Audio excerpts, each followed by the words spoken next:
Aqui começa mais uma edição da série Turismo Acessível. Você está no podcast Cultura e Acessibilidade e eu sou Ednilson Sacramento.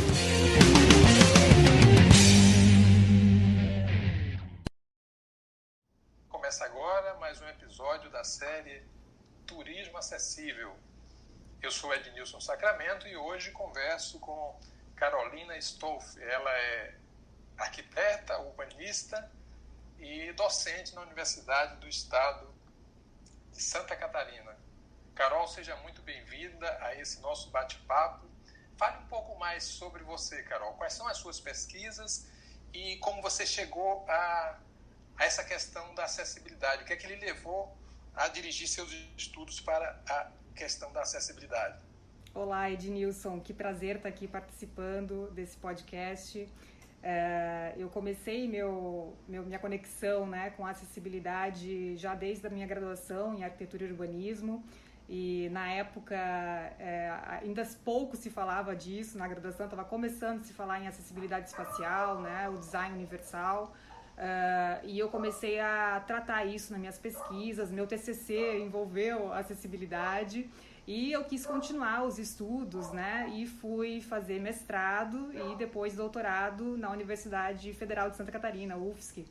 E lá eu tive contato, né, com professoras que também atuavam, porque agora elas já são aposentadas, né, atuavam bastante na área de acessibilidade, e aí eu pude desenvolver bastante pesquisa lá junto à UFSC, e também tive um período de doutorado sanduíche no exterior. Então eu fui para a Bélgica, trabalhei lá principalmente na capital, em Bruxelas, e também explorei outras cidades, né? Então eu fui para Londres, na Inglaterra, depois para Viena, na Áustria, e aí eu atuei em pesquisas junto aos sistemas de transporte coletivo dessas cidades. E eu foquei na acessibilidade para a pessoa com deficiência visual, justamente porque era o usuário mais prejudicado pela falta de informação. E aí buscando trazer referências internacionais para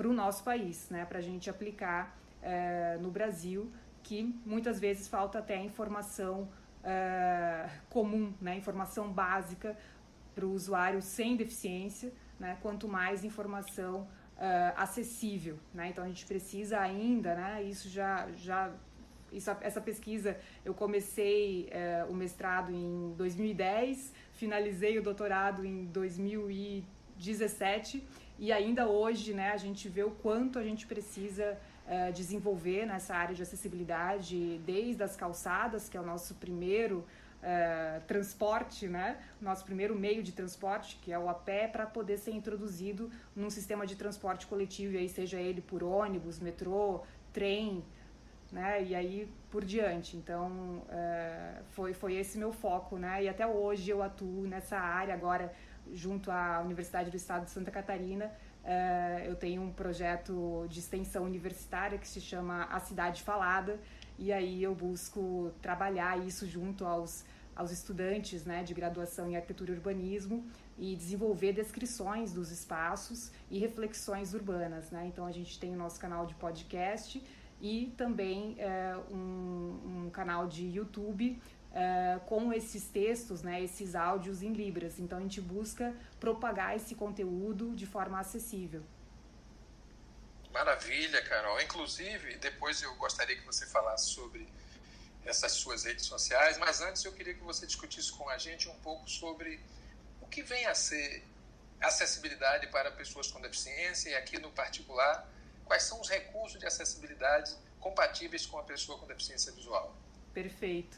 Então, eu trato bastante com acessibilidade espacial, né? Acessibilidade arquitetônica, física, do ambiente construído, né? Meio urbano ou edificado, arquitetônico. Mas a gente sabe que existe aí um leque, né, de acessibilidade, desde a atitudinal, informacional, comunicacional, até aqui eu trabalho diretamente na minha área, que é a arquitetônica. E aí, falando disso, né, falando da acessibilidade arquitetônica, eu entendo que o primeiro, né, e aí falando também de turismo, né, o primeiro meio que a gente precisa tornar acessível são as calçadas. né? É o primeiro acesso que a gente tem para depois estar embarcando, né, num sistema de transporte e aí tendo acesso a um local de cultura e lazer, por exemplo, né? Então é um sistema essencial. E aí, começando, né, por essas calçadas que são tão difíceis, né, de ter uma caminhabilidade, né? Hoje em dia é tão difícil a gente ter uma continuidade de rotas nas ruas, nas quadras. Eu brinco que eu sou uma pedestre de sarjeta, né? Porque é mais acessível eu caminhar no asfalto, na sarjeta, do que na calçada, que é um sobe e desce, buraco. Só não é seguro, né, Carol? Nossa, mas olha, eu vou te dizer que muitas vezes eu acho mais seguro do que a própria calçada, sabe? Porque é uma concha de retalhos. São verdadeiras armadilhas que nós temos nas calçadas brasileiras hoje. E isso justamente é uma infração ao nosso código de trânsito, porque o pedestre faz parte do sistema, né, de transporte. E a gente não é visto como tal, né? Então a gente realmente precisa avançar muito nisso, né? Porque todas as pessoas, mesmo quem só usa transporte motorizado individual, né, seu carro, sua moto, em algum momento sai desse veículo e caminha. Então todas as pessoas, né, o usuário do transporte coletivo, o próprio ciclista, né, em algum momento ele desmonta da bicicleta e continua o trajeto a pé. Então isso é muito grave e a gente precisa colocar em pauta, né, e tratar isso, né? E no Brasil a gente tem cada trechinho de calçada sendo feita pelo proprietário do lote em frente, né? Aquela calçada. Então, isso é terrível, porque você não tem uma continuidade, não tem uma padronização, né? O desnivelamento é constante, é terrível, né? Então, começa por aí. E aí, indo para minha área, né? Onde eu pude trabalhar com mais enfoque, que seria esse sistema de transporte coletivo, né? A gente precisa ter um sistema de informação. E essa informação, ela deve ser múltipla, né? Ela deve ser transmitida por mais de um canal sensorial sempre. Por que isso é importante, né? Para que a gente inclua as pessoas, né? Então, pessoas que não possam enxergar, pessoas que não possam ouvir, né? Então, a gente tem que pensar dessa forma. E para quem tem todos os canais sensoriais ativos, né? Vai ser ótimo, porque ela vai receber informação clara, abundante, né, e vai conseguir se orientar melhor. Então, a gente pode pensar desde a sinalização tátil no piso, né, os nossos pisos táteis, desde que tenham um projeto, sejam contínuos, tenham uma padronização, que isso é essencial para que eles funcionem, e aí chegando a mapas táteis ou mesmo maquetes, dependendo da configuração urbana, às vezes é uma praça central, e daí é muito mais fácil você verticalizar, né, em miniatura os edifícios daquela praça para representar aquele local. Placas indicativas, táteis, né, também às vezes são placas menores, como em corrimãos, né, você está descendo o metrô, descendo para a estação de metrô, está com a mão ali no corrimão e no final do corrimão ele já diz, se você virar à direita né, você vai pegar tal linha, à esquerda é a outra linha. Então você também pode dar informação sequencial, né, e por trechos. Outras formas, né, sobre linhas, itinerários, né, e aí essa informação pode ser sonora, também visual, né, sempre bom ter essas duas formas. Então, dentro do ônibus, por exemplo, você ter placas, né, painéis que vão estar passando ali em tempo real a próxima parada e ao mesmo tempo vai ter um aviso sonoro dizendo o nome da próxima parada para que você possa se preparar, né, para solicitar a parada e desembarcar. Então a informação é essencial e isso acontece nas estações de embarque e desembarque, dentro dos veículos, né, ou desde casa, né, às vezes você quer se preparar, você não é um local novo que você vai, então você pode se preparar já com informação antecipada que pode estar num site, pode estar num aplicativo e pensando sempre nessa forma acessível, né? No caso, acessível ao leitor de tela. Guias de áudio, né? A gente às vezes acha que audiodescrição é focada para filmes ou teatros, mas não, né? Guias de áudio são muito úteis para a arquitetura, né? Para o transporte. Então, a gente pode ter esses guias informando esses trajetos, por onde você passa, o itinerário, informando a configuração das estações, né? Então, como a gente poderia explorar essa descrição por áudio, né? E seria muito, muito útil. Outras questões, né? Que é importante também, falando um pouco aí de meio urbano, são os semáforos, né? E esses semáforos para pedestres, visual e sonoro. Só que pode ser que esse semáforo esteja na frente de um hospital. E aí não seria interessante que ele fosse sonoro, porque pode causar realmente uma perturbação ali no local. Então, por que não um dispositivo tátil, né? Que eu coloco minha mão ali embaixo da caixinha, né? Que solicita a travessia, existe um conezinho ali, aquele cone começa a girar, eu sei que está na hora que eu posso atravessar, que os carros pararam, eu posso atravessar em segurança. E esse é um sistema que existe em Londres, né, há muitos anos. E a gente poderia estar trabalhando, né, com algum dispositivo similar, né, aqui no Brasil. Quer dizer, Carol, soluções possíveis, né? Porque, na verdade, Exato. Muita gente pensa, poxa, mas isso é uma coisa inatingível, inimaginável.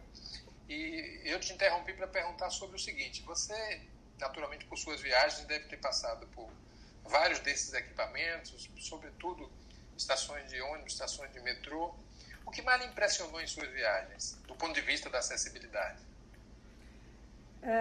Eu penso que o conjunto, né? Eu acho que não é um ponto específico. Claro que isso que eu falei do dispositivo tátil, o único lugar que eu vi até hoje foi em Londres, né? Por onde eu passei. Eu desconheço, até gostaria de saber se existe isso em outras cidades, mas me parece, é como o Belisha Beacon, que eles têm lá, que na travessia você tem 2 postes zebrados, com né, a estrutura do poste é zebrada e em cima é uma bola amarela que fica piscando, então, principalmente à noite, né, para chamar a atenção do motorista distante, né, que tem uma travessia de pedestres ali e pode ter um pedestre querendo atravessar. Então, é uma estratégia, né, de segurança viária. E, claro, isso é bastante visual, mas para pessoas com baixa visão também é muito útil, porque você chama atenção para onde você pode tá atravessando em segurança. Mas eu penso que é o conjunto da obra, né? Quando você tem um sistema completo e redundante, muitas vezes. Por quê? Isso é passado, essa mensagem, né? A mesma mensagem é passada, pode ser passado para mim já de casa, aonde eu estiver, né, com o meu aplicativo ou no site da empresa de transporte. Eu chego, né, para eu chegar até a estação de metrô, a estação de ônibus, né, ou o ponto de embarque, eu sou conduzido, né? Então eu tenho uma informação para chegar até lá. Nas estações, né, acho que o que mais me chamou também a atenção foi em Bruxelas. Eles têm um sistema de informação ao usuário com deficiência visual no sistema de metrô deles, que foi desenvolvido com a parceria, entendendo as pessoas com deficiência visual como coautoras do projeto. Levou 10 anos para eles desenvolverem esse projeto, mas eles conseguiram um modelo e daí um conjunto, né, de sinalização tátil no piso, mapas táteis sequenciais ao longo da estação, né, informação sonora dentro dos veículos, e aí essa estação, né, funcionando nesse ciclo. E esse sistema, ele foi realmente alimentado pelas pessoas com cegueira e baixa visão. Então, primeiramente, começou como geralmente acontece, né? Os técnicos desenvolvem um sistema, não envolvem, né? É aquela coisa fazer para e não com. Né? Não envolve as pessoas com deficiência visual e depois entregam aquele protótipo e muitas vezes não funciona, né? Apresenta problemas na usabilidade. Enfim, a gente sabe como isso acontece. Então, eu acho que o que mais me surpreendeu nesse sistema foi o envolvimento dos técnicos com as pessoas com deficiência visual, entendendo elas como especialistas, né? Entendendo elas como usuárias, né, constantes do sistema de transporte, e aí o que é melhor, o que eu devo fazer. E aí eles fizeram um modelo de mapa tátil que é mais ou menos o tamanho de 2 palmas abertas, assim, é um mapa pequeno, né? Só que ele é sequencial, então são poucas informações e alguns mapas ao longo da estação. Então eu vou percorrendo a sinalização tátil no piso, chego num totem informativo, me informo se eu tenho que ir para a direita, para a esquerda, sigo e encontro outro totem até achar a linha, né, o ponto de embarque, porque é uma estação grande, né? Então é fácil se perder. E aí eles desenvolveram esse sistema e ficou sensacional, né? E é muito fácil e intuitivo. Uma pessoa que desconhece o sistema chega lá e ir se informando. Só que lógico, né? Lá eles colocam em 2 línguas. Então eles têm o neerlandês e o francês, né?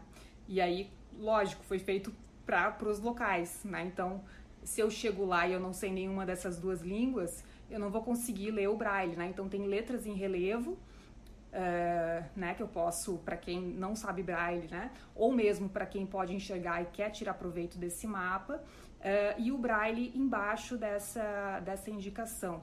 E as flechas indicativas, né, se é para seguir em frente, direita, esquerda, e assim você vai se orientando. Carol, você falava e eu aqui balançando a cabeça. Estamos gravando em áudio, mas ainda assim estava balançando a cabeça, concordando com o que você falou. E projetos como esse são projetos baseados no nada sobre nós sem nós. Exato. Bom, e aí, veja, autonomia, que é algo que nos aflige tanto, né? Nós perseguimos essa coisa da autonomia porque não faz mais sentido essa dependência quase que total da cidade, das outras pessoas. O que mais você tem acrescentado do ponto de vista de suas viagens e suas pesquisas, Carol? Eu penso que a questão dos mapas, né, e maquetes táteis, eles são muito interessantes e eles poderiam evoluir bastante, né? Porque a orientação e a compreensão com essa informação antecipada fica muito mais facilitada depois, quando a pessoa vai percorrer o espaço físico. E, inclusive, eles tinham mapas táteis e portáteis, que os professores de orientação e mobilidade, quando, né, nas primeiras viagens dessas pessoas, eles utilizavam esses mapas em outro local, às vezes na própria instituição, né, de ensino, antes de chegar lá, né, sem as influências do local. Então eu penso que a utilização desses dispositivos, né, são muito interessantes e podem evoluir bastante, né, no futuro. Então é uma forma da gente dar segurança, independência, né, no momento de se orientar e se deslocar por esses espaços.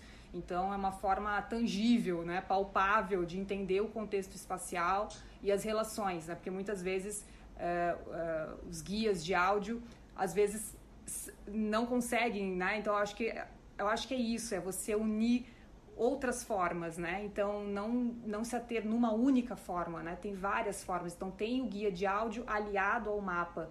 E aí, além disso, né, quando a gente estava falando das estações de transporte ou mesmo em aeroportos, né, até mesmo na minha cidade natal, em Joinville, o aeroporto tem um mapa tátil, então já no metrô de São Paulo, no Rio, é comum a gente achar mapas táteis. Aí, se eles são realmente eficazes, aí é outra discussão que a gente teria que abrir, porque muitas vezes eles também acabam desorientando. Mas no exterior é bastante comum, né, a gente ver esses mapas, e aí eu posso citar alguns exemplos da onde eu passei, aí não só focado no transporte. E eles geralmente têm essas letras em relevo, né, a mesma informação também em braille, e às vezes mais de uma língua, né? Então eles podem ser úteis também para quem enxerga, né? Para quem tem visão normal. São realmente bastante interessantes. E aí, pensando nas maquetes, né, que tem essa diferença, né, mapa tátil, mapa, né, então seria essa projeção 2D, e a maquete realmente o 3D. E a maquete tátil são ainda mais, né, porque eu enquanto arquiteta, né, a gente trabalha bastante com maquete, muitas vezes é só visual, né, mas pensando em tocar essa maquete, como é interessante poder representar uma edificação arquitetônica, né, explicar para uma pessoa talvez que tem uma cegueira congênita qual que é a forma, né, qual que é a configuração daquele espaço através de uma maquete. Aí eu posso citar um exemplo na Ilha dos Museus em Berlim e também numa cidade medieval chamada Lunenburg, na Alemanha, que eles representaram, né, o centro histórico ali, representaram aquela pequena cidade medieval em uma maquete. Em Bruges, também na Bélgica, que também é uma cidade medieval, no centro histórico, repleto de edifícios históricos ao redor, eles fizeram uma maquete tátil de um edifício histórico lá, que era o principal daquela praça. Então, até em grandes proporções, assim, as crianças ficavam alucinadas, né? Porque, claro, é uma coisa que é pensada para uma pessoa que não enxerga, mas todos querem tocar, né? Todos querem sentir, porque o ser humano é isso, né? A gente tem esses múltiplos sentidos e a gente quer poder explorar ao máximo. E aí tinha essa maquete tátil e também um mapa em relevo do centro histórico. E aí essa maquete era bem resistente porque ela ficava ao ar livre, eu acho que era uma liga de metais ali, ficava bem na praça central dessa cidade, e aí essa maquete grandona ali do edifício histórico principal e essa maquete, esse mapa tátil paralelo com essas principais edificações e miniaturas. E daí ao lado tinha uma legenda assim explicando, né, o que era cada edifício, aí tinha a letra em relevo e o braille. E o que mais me chamou a atenção é que tinha 4 línguas para você escolher. Podia ser o irlandês, podia ser o francês, podia ser o inglês, podia ser o alemão. Então, assim, poxa, é super turístico isso, né? E não era à toa que tinha um monte de gente ao redor dessas maquetes querendo explorar, querendo entender, porque mesmo que a pessoa enxerga, a informação não tá ali escancarada, né? Você tá vendo o edifício, mas você não sabe o que é aquele edifício. Então você olha o mapa, olha a maquete que ali tem a informação. Então, como são úteis, né? E resistentes ao sol, chuva, né? Às intempéries, né? Então fica ali no tempo. Claro, agora pensando em coronavírus, né? O tempo que a gente passou pensar em tocar, a gente já pensa como isso poderia funcionar. Mas enfim, naquela época a gente nem imaginava isso. Isso, eu estou conversando com Carol Stolf, ela é arquiteta e urbanista, naturalmente uma planejadora também, falando sobre acessibilidade com a gente. Eu quero aproveitar para agradecer a Evelyn Salles, que nos ajuda aqui na edição desse podcast, e agradecer sobretudo a você que está nos acompanhando, escutando este episódio. Carol, eu fico impressionado, você não imagina quando eu me deparo com uma maquete coberta de vidro. É incrível, eu digo assim, poxa, isso é uma redoma, isso é feito para os olhos. Sim. E eu não sei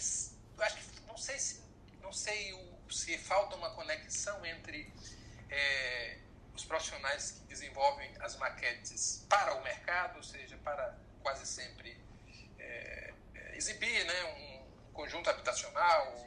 Por que essa maquete, ou algumas delas, ou a maioria delas, não pode ser tocada? Então, fica bacana você ver ela por trás do vidro, mas as pessoas que não enxergam ficam fora disso. Eu queria aproveitar para lhe fazer 2 perguntas, que eu gostaria que você dirigisse as respostas para 2 categorias. Uma são gestores e gestoras públicas, né?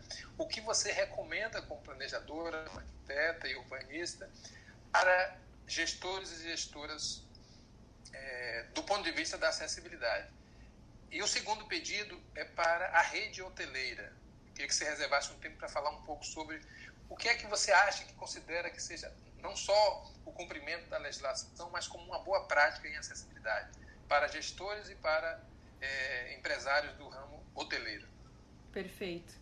Então, Ednilson, eu penso que a primeira pergunta, né, acho que o setor imobiliário não está entendendo ainda que esses possíveis compradores de imóveis também são pessoas com deficiência, também podem ser pessoas com deficiência visual. E aí, como é que você vende um imóvel? Como é que você fala? Como é que você descreve? Como é que você apresenta a planta baixa do edifício, né? Então, a maquete poderia estar representando muito bem isso. Só que ela é feita hoje, né? Um mercado que a gente costuma ver aí nos shoppings, né? As maquetes que eles expõem nos espaços comerciais para venda, são maquetes que não iriam resistir, provavelmente teriam que ser feitas para serem tocadas, né? E o que acontece é que muitas vezes elas são feitas para justamente aquela coisa de obra de arte de museu, tipo, não toque, né? Então por isso se bota aquele vidro todo para tentar conservar aquela maquete, que às vezes é um material mais sensível, né? E não iria resistir. Mas então, aí que se deveria pensar nisso, né? Porque se eu tenho um comprador que é uma pessoa cega, né, que pode adquirir esse imóvel e eu não tenho um material para oferecer, para explicar esse imóvel que ainda não existe, que vai ser construído, né? Eu não tenho isso para oferecer para ele. Tudo que eu tenho para oferecer para ele é visual, ou seja, eu teria que descrever tudo que está ali e ele teria que imaginar, né? Então é muito frustrante. Realmente essas maquetes precisariam ser pensadas para serem um pouquinho mais resistentes, para poderem ser tocadas, né? Terem essa possibilidade do toque. Eu lembro muito também de uma maquete dessa que pode ser tocada, né? Não tem o vidro em cima, que pode ser tocada, que fica em Barcelona, na Espanha, que é do arquiteto famoso lá, o Antoni Gaudí, que é a La Pedrera, né? Ou a Casa Milà, que eles chamam. E lá tinha essa maquete física, né? Ou seja, que eu posso estar tocando, sentindo mesmo. Antes de entrar, isso ficava na recepção, né? No acesso, antes de poder entrar para explorar o edifício. E durante o percurso, né, das salas do edifício e realmente conhecendo toda a arquitetura, tinha um áudio-guia que ia me explicando cada sala, né, e também podendo escolher a língua que você deseja. Então, quando a gente olha isso, né, quando a gente sabe que isso existe, poxa, por que a gente não evolui um pouco nisso, né? E realmente, é como você disse, tá? E a segunda, né, que você falou em relação ao poder público, é isso? Aos gestores e gestoras que trabalham com planejamento, com Perfeito. Ordenamento do solo. O que é que você recomenda, Carol? Quando a gente trabalha no setor público, né, com projetos de uso público, então pensando, por exemplo, um edifício mesmo, uma prefeitura, né, um edifício de acesso, uma Câmara de Vereadores, são espaços públicos coletivos. Por ser um espaço, nem precisaria ser público, só por ser um espaço coletivo, de uso coletivo, ele já deve ser acessível, ele já deve ser concebido no desenho universal, né? O projeto já tem que ser pautado para ser acessível. Então, o que a gente vê, né, é comum a gente ver os problemas, né? Mas a questão eu como arquiteta, na hora que eu desenho, que eu projeto um edifício e eu vou lá dar a baixa na minha RRT, né, no meu registro de responsabilidade técnica, eu preciso assinar lá um itemzinho dizendo que eu cumpri com as normas de acessibilidade nesse projeto, né, dizendo que eu estou atenta à execução para que cumpra as normas de acessibilidade. Então, só por ser um espaço coletivo, né? Então, quando a gente pensa num empreendimento imobiliário, né, um edifício de apartamentos, o salão de festa, a piscina, né? Pensando numa pessoa em cadeira de rodas, por exemplo, a piscina é acessível? Deve ser, porque a pessoa em cadeira de rodas também pode estar comprando algum apartamento ali naquele edifício, ou seja um visitante, mesmo que não seja um morador, pode ser um visitante que veio visitar, né, um parente ali, se hospedou e vai usar a piscina. E aí, como é que usa? Né? Se não existe uma transposição ali, geralmente se faz a borda da piscina mais alta, então na altura de um banco, para que se faça a transposição da cadeira de rodas para esse banco da piscina e aí a pessoa consiga tomar banho de piscina, né? Então essas áreas coletivas devem ser acessíveis. E aí, pensando em projetos públicos, né, em prefeituras ou espaço público urbano, é o espaço coletivo, ou seja, o ser humano é diverso, múltiplo, né? Pode ser uma pessoa com diversas características. Então eu tenho que preparar um espaço que ela esteja integrada, que ela esteja ali podendo usufruir de tudo que está sendo oferecido. Então essa é a premissa, né? É isso que a gente deve respeitar, até porque isso é lei, né? Não é uma questão de seguir um conceito, né? Isso é uma exigência por lei. Carol, que aula, Carol. Eu acho que as pessoas que estão nos acompanhando também vão ter essa mesma percepção. Eu quero de antemão agradecer por esse momento, por esse bate-papo. Eu cheguei até Carol através da tese de doutorado que ela fez, que ela defendeu sobre questão de acessibilidade e acessibilidade no transporte, e descobri que Carol é de Santa Catarina, e por ter um amigo, um grande amigo, uma liderança em Santa Catarina chamada Paulo Sudowski, eu recorri a Paulo Sudowski, a quem eu mando um abraço aqui, e ele fez essa ponte com Carol, a quem eu agradeço bastante, Carol. Carol, nós estamos caminhando já para o finalzinho dessa conversa, que deveria ser mais extensa, mas o nosso tempo é curto. espero que a gente possa conversar mais vezes, mas eu queria que você falasse assim, do ponto de vista da arquitetura, o que é que temos de novo, ou seja, assim, quais são as soluções que você vem acompanhando que dão conta dessas demandas, dessas necessidades da acessibilidade? Vamos lá, talvez não seja um exemplo tão novo assim, mas talvez né, o ouvinte não tenha essa... Não saiba ainda que isso existe, mas que e pensando em turismo, né, que é algo que a gente precisa pensar nos nossos museus, né, nos nossos espaços.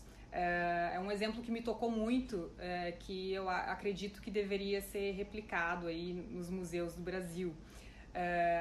Que é a Galeria Tátil do Museu do Louvre, né, em Paris. Eles possuem lá uma sala, que eles chamam de sala tátil, e nessa sala existem réplicas das principais obras do Museu do Louvre. Então, desde esculturas, né, a quadros mesmo, e eles são todos táteis, ou seja, realmente, porque o museu todo você não pode tocar, você tem que até manter uma distância, né, dos objetos, do que está sendo exposto. E ali a sala é justamente para tocar, e ela foi pensada para atender as pessoas com deficiência visual, né, com cegueira, principalmente com cegueira total. Só que essa sala virou uma sensação no museu, porque quem enxerga, criança, todo mundo quer ter contato, quer tocar, porque mesmo que você está enxergando, você quer sentir mais, né? E para quem não enxerga é essencial, porque senão você não tem a informação necessária para entender aquela obra de arte. E aí, antes de você entrar nessa sala, existe uma explicação tátil, né? Logo no acesso, né? Na porta de acesso, e também um mapa tátil da própria sala, para você já se antecipar e entender como que você vai percorrer, como é que ela funciona, né? Como é que você vai percorrer.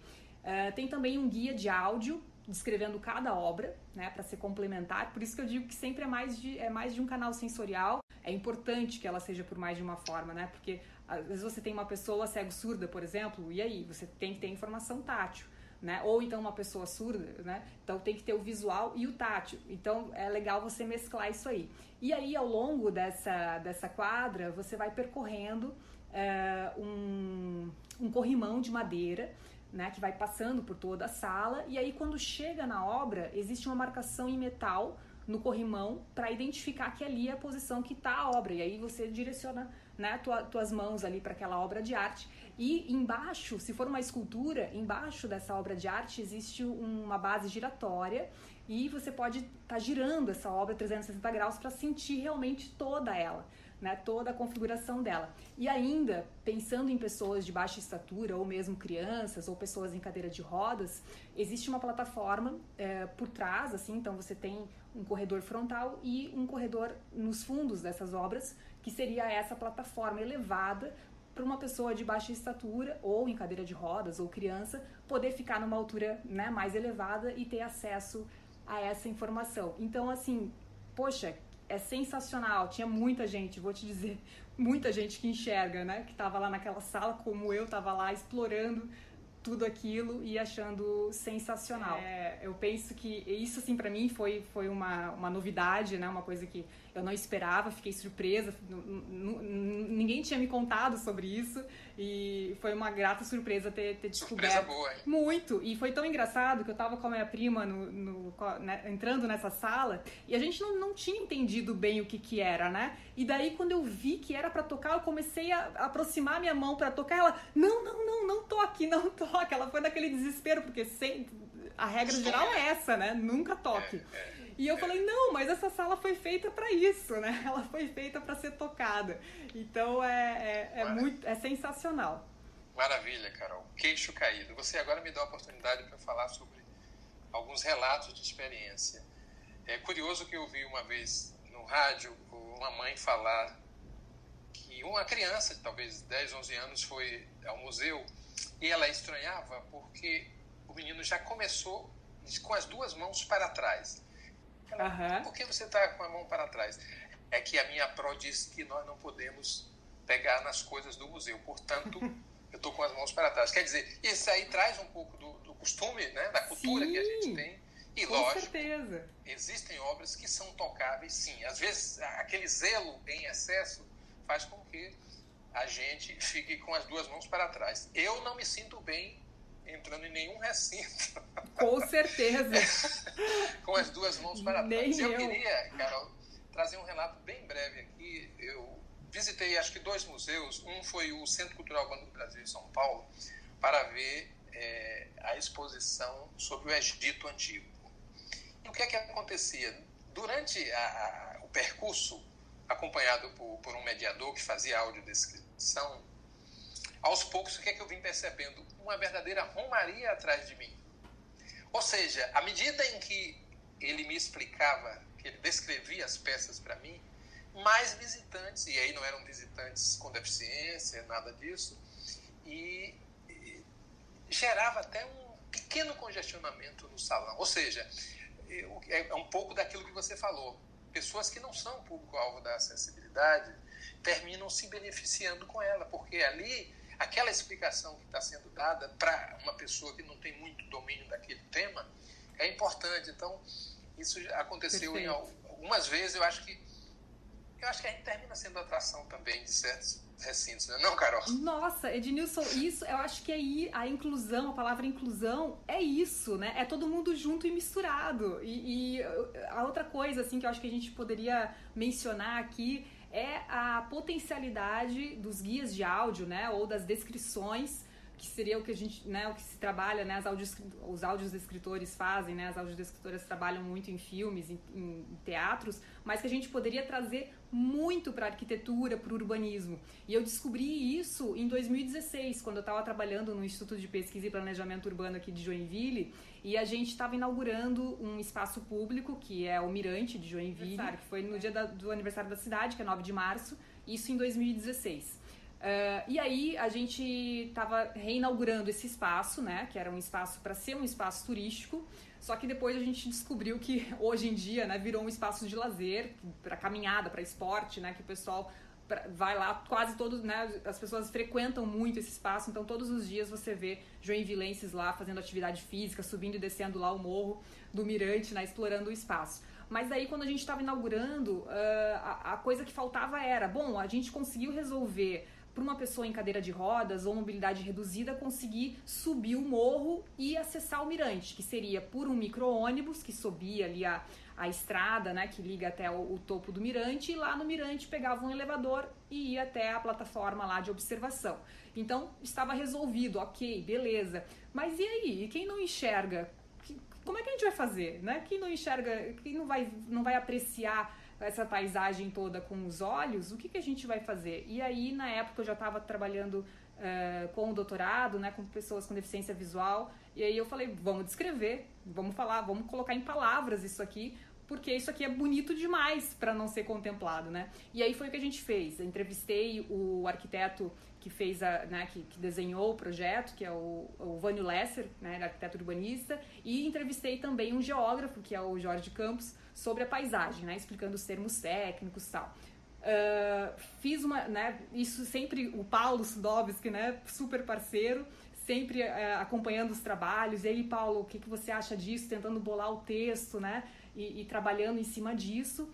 E ok, eu acho que ficou legal, eu acho que tá bom agora, deu pra gente se localizar, eu acho que tá interessante, tá trazendo informação. Então, pra quem tá ouvindo, né, ter uma ideia, é um espaço, o Mirante, né, ele conta com 2 estruturas de Mirante. Tem uma maior, que é o Mirante mesmo, que proporciona a plataforma de observação com uma vista 360 da cidade, e um outro mirante menor que eles chamam de janela. E aí, entre esses 2 mirantes, existe uma trilha que passa por meio da Mata Atlântica, né, e liga essas regiões. E dá para ver toda a cidade, toda a parte geográfica, o Morro do Boa Vista, a Baía da Babitonga, é super rico, né, um espaço muito rico. E aí a gente fez essa descrição por texto, e o Paulo, vamos envolver a radiodifusão, né, da Fundação Cultural de Joinville, vamos falar com a Tuzi, a Tuzi Helena de Souza, que é a radialista, ela grava para nós, né, naquela voz linda que ela tem, e vamos ver o que vai dar, né? E aí a gente fez assim, desse jeito, sem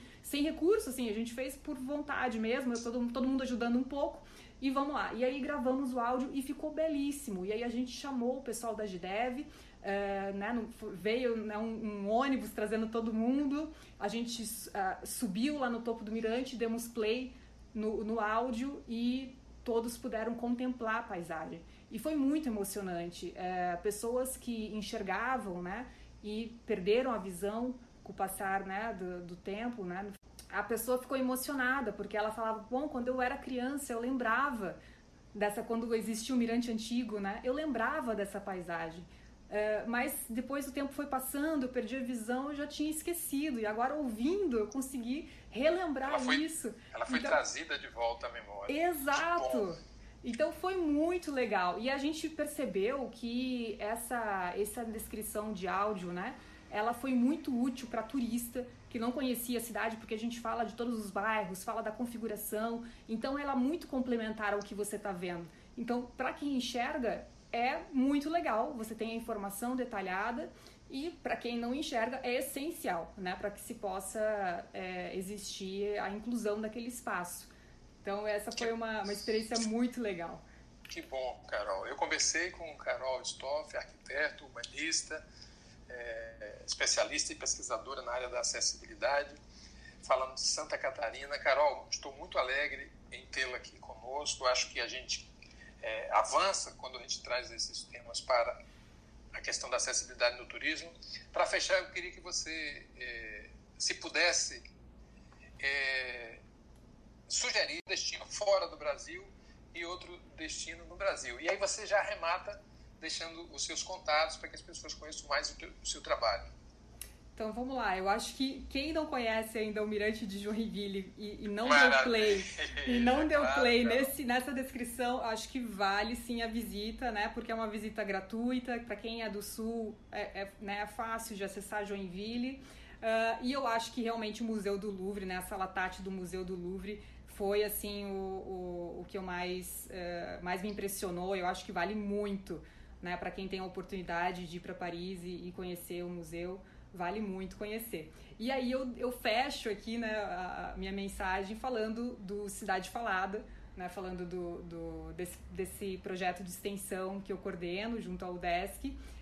Lá a gente busca descrever, né, talvez é uma continuidade até do que eu comecei lá em 2016. A gente busca descrever e trazer essas informações detalhadas, né, do espaço público que está sendo descrito. Então pode ser uma edificação, pode ser uma paisagem, e lá, acessando a Cidade Falada, né, que é o nome do nosso podcast via Anchor, né, e aí principalmente pelo Spotify, as pessoas podem estar escutando bastante sobre Laguna, que é a cidade sede do curso de Arquitetura e Urbanismo da UDESC. Então a gente tem um mapa falado de Laguna, tem falando da história ali do centro histórico, tem alguns áudios, a gente tem 25 podcasts já no canal, e a gente busca continuar aí e ampliar para outras cidades do Brasil, né? Então a gente quer, inclusive o áudio do Mirante de Joinville, né, está disponível no Cidade Falada. Então, deixo aqui, né, essa dica para quem puder acompanhar a gente, porque esse ano a gente vai continuar esse projeto e a gente pretende colocar a gente está preparando agora o mapa falado de Florianópolis e a gente pretende evoluir aí e ampliando, né, para outras regiões do país. Carol Stoff, gente, muito obrigado por sua gentileza mais uma vez. Sem sombra de dúvidas, a gente cresce com conversas como essa. Eu quero agradecer mesmo por você dispensar um pouco do seu tempo para conversar com as pessoas que acompanham esse podcast e dizer que as portas estão abertas, Carol, para a gente conversar mais e sobre outros assuntos. Um grande beijo. Um abração, Ednilson. Foi um prazer enorme, uma felicidade muito grande estar aqui contigo, falando de um tema que eu amo demais. Então, para mim é um prazer. Obrigada. Você acompanhou mais uma edição do Cultura e Acessibilidade no episódio Turismo Acessível. Este foi mais um episódio da série Turismo Acessível. Obrigado por nos escutar e até a próxima conversa.